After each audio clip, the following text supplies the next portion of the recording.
Hello friends, good morning. UP police constable के लिए बहुत ही बेहतरीन क्वेश्चन का सिलेक्शन किया गया है। जीके जीएस क्वेश्चन, ये पूरे 30 क्वेश्चन है इसमें। अब बहुत ही अच्छे क्वेश्चन सिलेक्ट किया गया है। चलिए पहला क्वेश्चन को देखते हैं।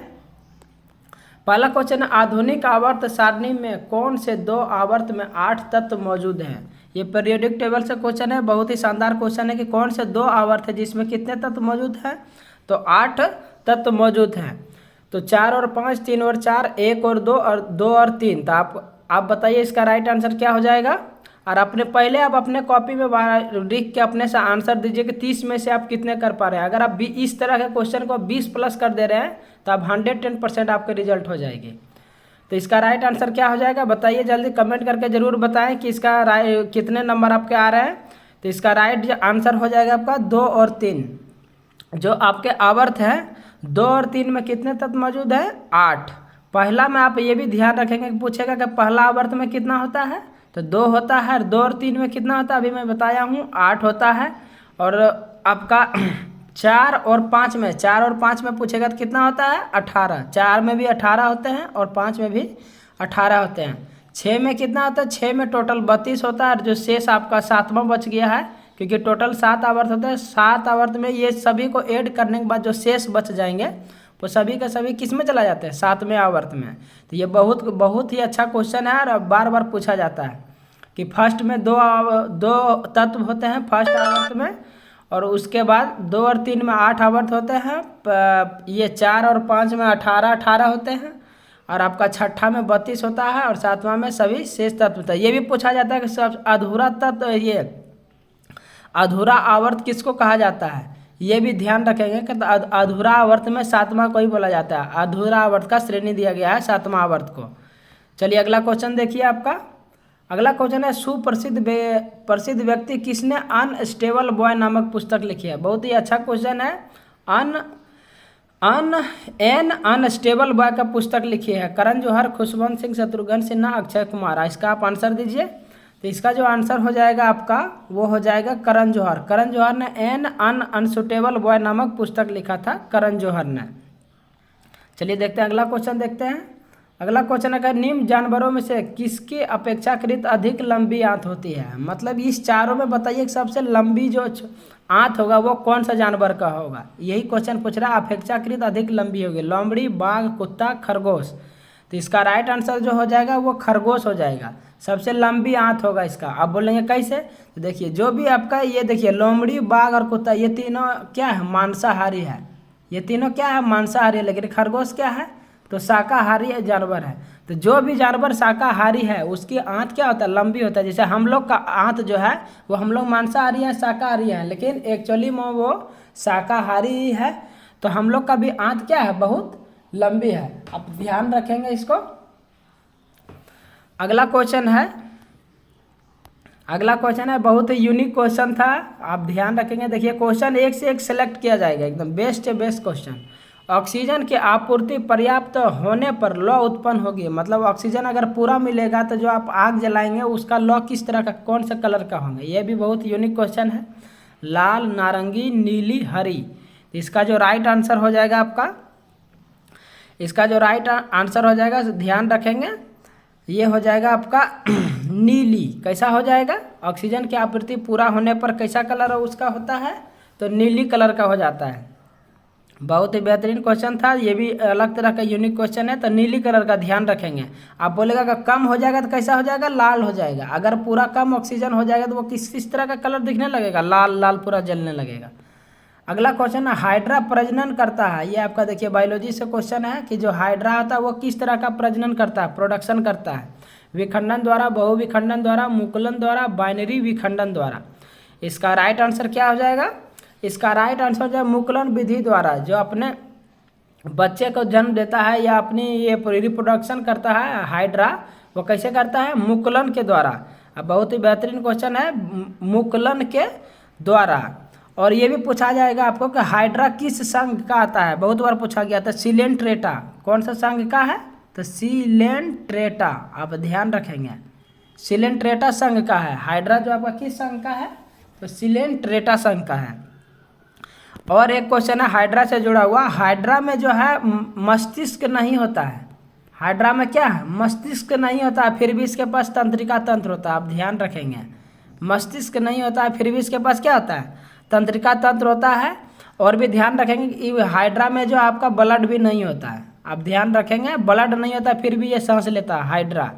हाइड्रा क्या है, पूछा गया क्वेश्चन है कि किसमें ब्लड नहीं होता है, तो याद रखेंगे हाइड्रा में। मस्तिष्क किसमें नहीं होता, हाइड्रा में, फिर भी अर्थ पूछ देगा कि मस्तिष्क नहीं है फिर भी तंत्रिका तंत्र है, कौन सा है, तो वो हाइड्रा है। आप ध्यान रखेंगे 3-4 क्वेश्चन बहुत ही बेहतरीन और बार बार पूछा जाता है। अगला क्वेश्चन है आपका, ठोस कार्बन डाइऑक्साइड को किस नाम से जाना जाता है। ठोस कार्बन डाइऑक्साइड मतलब CO2 को किस नाम से जाना जाता है। ऐसे भी याद रखिए, ठोस जो क्या होता है, सूखी बर्फ। अब सिनेमा सब में देखेंगे धुआं जो निकलता है, वाइट वाइट जो धुआं आपको दिखा होगा, मूवी सब में देखे होंगे, वो सूखा कार्बन डाइऑक्साइड ही रहता है, उसी से वो निकाला जाता है, वो फवारा का तरह मारा जाता है। कौन सा था, सूखा बर्फ। बहुत ही अच्छा क्वेश्चन था। अगला क्वेश्चन है, किसने दिल्ली शहर की स्थापना सबसे पहले की थी और उसे इंद्रप्रस्थ नाम दिया था। बहुत इंपॉर्टेंट क्वेश्चन है। तो बोल रहा किसने सबसे पहले स्थापना किया था दिल्ली का, नाम दिया था इंद्रप्रस्थ। पुर्तगालियों ने, कौरवों ने, पांडवों ने, मुगलों ने। इसका आंसर क्या हो जाएगा, इसका आंसर हो जाएगा पांडवों ने। पांडवों ने दिल्ली शहर को बसाया था सबसे पहले, इसका नाम क्या दिया था, इंद्रप्रस्थ। अब पांडव का राजधानी भी क्या था, याद रखेंगे, पांडव का राजधानी भी था दिल्ली ही था। पांडव का राजधानी कहाँ था, दिल्ली ही था। आप ध्यान रखेंगे। अगला क्वेश्चन है 8वां नंबर, निम्नलिखित में से कौन सा उपकरण है जो रासायनिक ऊर्जा को विद्युत ऊर्जा में बदलता है। रासायनिक ऊर्जा को किसमें बदल देता है, विद्युत ऊर्जा में। विद्युत हीटर, विद्युत पंखा, हेयर ड्रायर, विद्युत सेल। इसका राइट आंसर हो जाएगा विद्युत सेल। रासायनिक ऊर्जा मतलब देखिए उसमें के अंदर क्या रहता है, कार्बन रहता है। ये जो बैटरी देखे होंगे आप, कार्बन सब रहता है, और उसको किस में हम लोग प्रयोग करते हैं, उससे विद्युत लेते हैं, करंट किसी भी जगह टॉर्च में यूज करते हैं या किसी में, तो उसमें जो रासायनिक चीज़ केमिकल भरा हुआ है उसको तो रसायन बोलते हैं। तो जो रासायनिक चीज़ भरा हुआ रहता है उसे हमको किस में बदल देते हैं, तो विद्युत ऊर्जा में। अगला क्वेश्चन है आपका, किसी तरल की समान मात्रा के लिए निम्नलिखित में से किस प्रक्रिया की गति सबसे धीमी होती है। जैसे इसमें अगर ये चारों ऑप्शन में सबसे जो प्रक्रिया धीमी होगा वो किसका होगा, क्वथनांक का, संघनन का, वाष्पीकरण का, हिमांक का। देखिए क्वथनांक भी एक बार अगर गर्म हो गया तो पूरा फास्ट हो जाता है, संघनन भी बहुत फास्ट होता है। आप जम्मू कश्मीर में देखिए ठंडा होना बहुत हो जाता है। वाष्पीकरण, आप हिंदी का भी अगर पढ़ रहे हैं तो वाष्पीकरण बताइए कैसा होता है, लिख के आप जरूर एक कमेंट में बताइए कि वाष्पीकरण कैसे लिखा जाता है। देखिए जो वाष्पीकरण होगा वो इस तरह का लिखा जाएगा, ये राइट होगा वाष्पीकरण, ये रॉन्ग लिखा हुआ है। तो ये हिंदी के लिए भी मैं एक बार छोड़ दिया था कि वाष्पीकरण को इस तरह लिखते हैं, और ये हिमांक है। तो इसका राइट आंसर जो हो जाएगा आपका वाष्पीकरण ही हो जाएगा। वाष्पीकरण जो है बहुत टाइम लगता है इसको होने में, वाष्पीकरण सबसे स्लो होता है। देखिए बहुत ही यूनिक क्वेश्चन है, ये सब क्वेश्चन में लड़का लोग थोड़ा सा टेंशन को बढ़ा सकता है। तो जो सबसे धीमी प्रक्रिया है, क्योंकि आपको देखिए चारों के बारे में अगर आप जानेंगे तो आराम से मार सकते हैं आंसर को। तो इसका क्या हो जाएगा, वाष्पीकरण जो सबसे धीमी होता है। अगला क्वेश्चन आपका न्यूमेरिकल टाइप है, फिजिक्स का, देख लीजिए, बहुत ही अच्छा क्वेश्चन है। 20 kg द्रव्यमान की एक वस्तु को 2 मीटर की ऊंचाई तक उठाया जाता है, उस वस्तु पर होगा, उस वस्तु पर गुरुत्वाकर्षण बल द्वारा किया गया कार्य कितना होगा। ये कार्य पूछ रहा है तो कितना होगा, और किसका, गुरुत्वाकर्षण बल द्वारा किया गया कार्य। देख याद रखिएगा 1 से 2 को, अगर आप फिजिक्स का क्वेश्चन तो आना ही है, तो 1 से 2 को जरूर न्यूमेरिकल आएगा। तो न्यूमेरिकल का भी फॉर्मूला आप ध्यान रखेंगे। तो ये इसका देखिए आंसर अब बता रहा हूँ, इसका सॉल्व कैसे करेंगे। सबसे पहले पूछ रहा कार्य क्या होता है, तो कार्य हमको जानना पड़ेगा। तो गुरुत्वाकर्षण बल द्वारा किया गया कार्य मतलब जो है कि गुरुत्वाकर्षण बल जो है वो कितना काम करेगा।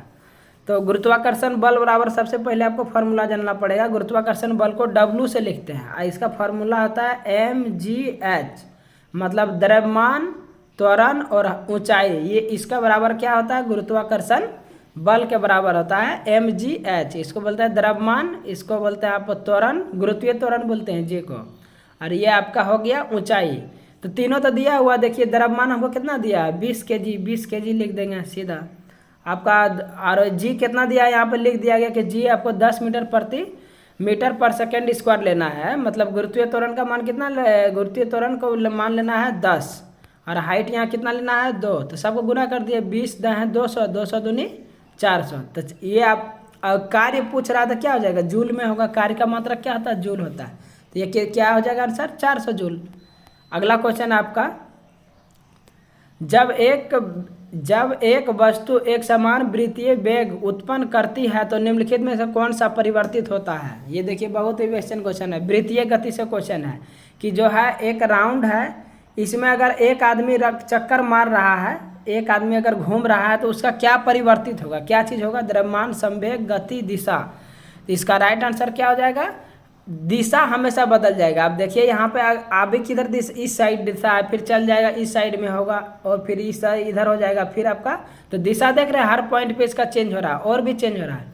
वेलोसिटी जो आपका ये यहाँ पे जो होगा आप ध्यान रखेंगे, चाल अगर पूरे में देखेंगे तो चाल एक समान कांस्टेंट, आप मौत का कुआं नाम सुने होंगे, मेले सब में आता है, तो चाल वो देखेंगे एक कांस्टेंट रखा जाता है, चाल बराबर रखा जाता है। तो यहाँ पे पूछा भी जाएगा कि क्या क्या समान रहेगा या क्या असमान रहेगा। जैसे यहाँ पूछा परिवर्तित मतलब क्या बदल जाएगा, तो दिशा बदलेगा और क्या बदलेगा, वेग भी बदल जाएगा। आप ध्यान रखेंगे, बहुत इंपॉर्टेंट क्वेश्चन है। देखिए वेग भी क्या होगा, निरंतर बदलते रहेगा।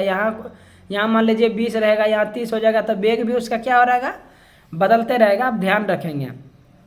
और चाल क्या होता है, चाल नहीं बदलता, वेग और दिशा बदलते रहता है वृत्तीय गति में। जब इस तरह का क्वेश्चन आपके सामने पूछा जाएगा, और जरूर इस तरह से क्वेश्चन आपको मिलेगा ही मिलेगा एग्जाम में। अगला क्वेश्चन है इम्प्लांटेशन। आप ध्यान रखेंगे, देखिए इम्प्लांटेशन किसकी प्रक्रिया है। देखिए इम्प्लांटेशन मतलब ये बायोलॉजी का क्वेश्चन है। इम्प्लांटेशन वो किसकी प्रक्रिया है, माता का शरीर के अंदर एक बच्चे का विकास, एक गर्भाशय की लाइनिंग के युग्मनज का जुड़ना, माता के रक्त से प्लेसेंटा के माध्यम से पोषण, या भ्रूण और इसकी पोषण के विकास। तो ये जो आपका क्वेश्चन है इम्प्लांटेशन, ये देखिए ये जो इसका राइट जो आंसर हो जाएगा एक बी नंबर हो जाएगा, एक गर्भाशय के लाइनिंग के युग्मनज का जुड़ना। मतलब ये एक तरीका है, ये रिप्रोडक्शन का है मानव शरीर में, एक तरीका है कि एक गर्भाशय के लाइनिंग के युग्मनज का जुड़ना, उसी को बोला जाता है इम्प्लांटेशन। आप ध्यान रखेंगे, बहुत ही इंपॉर्टेंट क्वेश्चन है और बहुत ही थोड़ा सा अलग तरह के क्वेश्चन है। अगला क्वेश्चन है आपका, यदि किसी विलयन का नीला से लाल हो जाता है, मतलब नीला से कैसा हो रहा है, लाल हो जाता है, लाल रंग में परिवर्तित हो जाता है, तो इसका पीएच मान कितना होगा। सीधा बोल रहा है कि एगो विलयन है जो नीला से कैसा हो जाता है, लाल हो रहा है, नीला से लाल हो रहा है, तो इसका पीएच मान कितना होगा, 7, 8, 9 या 6। तो इसका राइट आंसर होगा 6, क्योंकि अब देखिए नीला से लाल हो रहा है ना, तो नीला से लाल कौन करता है, एसिड, अम्ल ही करता है। आपका जो अम्ल है इसको अम्ल बोलते हैं। अम्ल का मान कितना होता है, 1 से देखिए 7 से नीचे होगा, क्योंकि 7 तो हो जाता है, क्या हो जाता है ना, वहाँ पे क्षार होता है ना अम्ल होता है, वहाँ पे आपका क्या हो जाता है, कांस्टेंट हो जाता है बराबर। तो 1 से 7 से नीचे ही, तो यहाँ पे देखिए 6 का ऑप्शन में आ रहा है।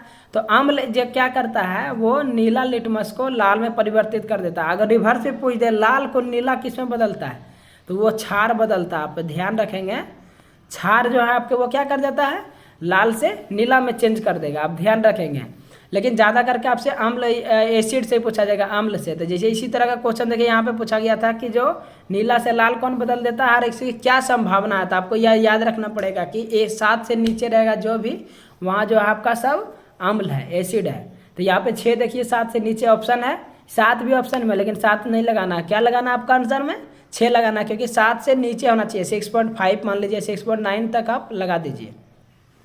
बहुत ही बेहतरीन क्वेश्चन था। अगला क्वेश्चन है आपका, संवहन द्वारा ऊष्मा का स्थानांतरण, संवहन द्वारा ऊष्मा का स्थानांतरण हो सकता है। मतलब जो संवहन के द्वारा, संवहन क्या होता है पहले ये तो जानना चाहिए आपको, और ऊष्मा का स्थानांतरण कैसे होगा। सबसे पहले इसका देखिए आंसर दीजिए। ठोस एवं द्रव में संवहन हो सकता है, ठोस एवं निर्वात में, गैस एवं द्रव में, या निर्वात एवं गैस में। तो जो संवहन हो सकता है वो किससे हो सकता है, आप ध्यान रखिए। संवहन जो होगा आपका, आप ध्यान रखेंगे, सबसे पहले जो संवहन होगा गैस एवं द्रव में होगा। गैस और किस में होता है, द्रव में होता है, गैस और द्रव में। और देखिए जो ऊर्जा ऊष्मा का स्थानांतरण कितना विधि से होता है, 3 विधि से, बहुत बार पूछा गया है। चालन विधि से, और एक आपका संवहन विधि है, संवहन विधि है, ये भी पूछा गया है, और एक आपका विकिरण विधि है। यही 3 गो मात्र क्या है, ऊष्मा का स्थानांतरण होने का तरीका है, चालन, संवहन और विकिरण। अब तीनों से क्वेश्चन देखिए। सब पहला देख लिया कि संवहन कैसे होता है, तो गैस एवं द्रव में, ठोस में क्यों नहीं होता है, तो इसका देखिए डिस्क्रिप्शन क्या बोलता है। बोलता है कि पदार्थ के कणों के जो है स्थानांतरण, पदार्थ का कण मतलब गैस में भी देखिए आपको दिखता नहीं है लेकिन उसमें भी कण होता है, एक दूसरे को अगर ट्रांसफर कर देगा एनर्जी तो वो क्या हो जाएगा, यहाँ पे ट्रांसफर अगर एनर्जी करेगा तब संवहन होगा। द्रव में भी क्या होता है, उसमें भी कण होता है, एक दूसरे को ट्रांसफर करता है तब वो क्या हो जाएगा, द्रव में स्थानांतरण। लेकिन ठोस में कभी बताइए, एक का इधर का जो पार्ट है मान लीजिए जो उसमें तो कण स्थानांतरण नहीं होता है, वो तो एक दूसरे के सामने देता है, ना कि स्थानांतरण होता है। यहाँ बोलता है एक दूसरे को स्थानांतरण करने से होगा, तो उसको क्या बोला जाता है, संवहन। तो विकिरण विधि से बहुत बार पूछा गया है, जो विकिरण आपका विधि आप ध्यान रखेंगे बहुत बार पूछा गया है। जो सूर्य से हमको जो गर्मी मिलता है, जो रोशनी मिलता है, ऊष्मा मिलता है, वह कौन सा विधि से मिलता है, बहुत बार पूछा गया, विकिरण विधि से। कौन सा विधि से मिलता है हमको, विकिरण विधि से मिलता है। और यह भी पूछा गया कि विकिरण जो होगा कैसे, निर्वात से चल सकता है, क्योंकि आप जानते हैं कि वायुमंडल के बाद ऊपर क्या है, सिर्फ और सिर्फ निर्वात है। उसमें भी क्या करता है, सूर्य का विकिरण के विधि के द्वारा सूर्य का ऊष्मा क्या है, हमारे पृथ्वी तक पहुंच पाती है। तो किसके कारण ये पूछा गया है कि सूर्य से ऊष्मा हमको पृथ्वी तक कैसे प्राप्त होता है, तो विकिरण विधि से। अब ध्यान रखेंगे। अगला क्वेश्चन है, बहुत अच्छा क्वेश्चन है।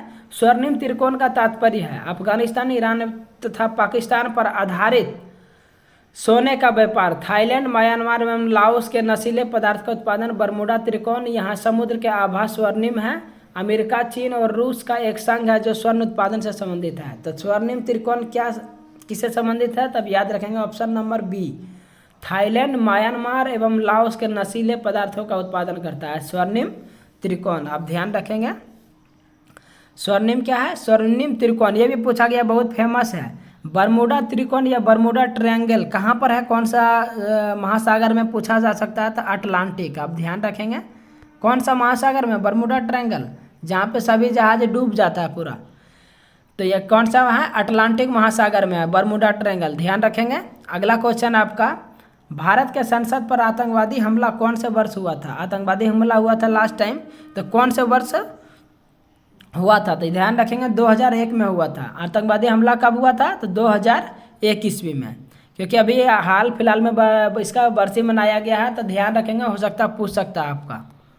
अगला क्वेश्चन है, भारत में गेहूं सबसे अधिक कौन सा राज्य में उत्पादन करता है, पंजाब, पश्चिम बंगाल, उत्तर प्रदेश, हरियाणा। तो इसका राइट आंसर क्या आ जाएगा, उत्तर प्रदेश में सबसे ज़्यादा गेहूं का उत्पादन किया जाता है। अगला क्वेश्चन है, दुधवा नेशनल पार्क किस राज्य में है, उत्तर प्रदेश, मध्य प्रदेश, उत्तराखंड, महाराष्ट्र। इसका राइट आंसर आप जानते होंगे, उत्तर प्रदेश में है दुधवा नेशनल पार्क आपका। अगला क्वेश्चन है, राज्य और केंद्रीय सरकार को प्राधिकरण प्राप्त है, मतलब जो अधिकार प्राप्त है वो किस तरह से प्राप्त है, भारत के राष्ट्रपति से, भारत के संविधान से, भारत के प्रधानमंत्री से, भारत की संसद से। तो इसका राइट आंसर क्या हो जाएगा, भारत के संविधान से जो है उसको पावर जो है कि राज्य सरकार को और केंद्र सरकार को प्राधिकरण प्राप्त होता है, किससे, तो भारत के संविधान से। बहुत ही बेस्ट क्वेश्चन था। अगला क्वेश्चन है 20 नंबर, मनुष्य के आँख में किसी वस्तु का प्रतिबिंब बनता है, कॉर्निया में, परितारिका जिसको आइरिस में बोलते हैं इंग्लिश में, पुतली में, दृष्टिपटल या रेटिना में। तो कहाँ पे बनता है, तो याद रखेंगे दृष्टिपटल या रेटिना, रेटिना जिसको बोलते हैं या दृष्टिपटल। हम लोग किसी चीज़ को देख रहे हैं जहाँ पे इमेज बन रहा है हमारे आँख में, वहाँ एक पार्ट है दृष्टिपटल। ऐसे भी देखिए हिंदी से पता चलता है कि दृष्टिपटल, पटल पे किसी चीज़ का बनेगा इमेज, तो ये भी ध्यान रखेंगे, पटल मतलब किसी चीज़ का पर्दा, वहाँ पर ध्यान रखेंगे।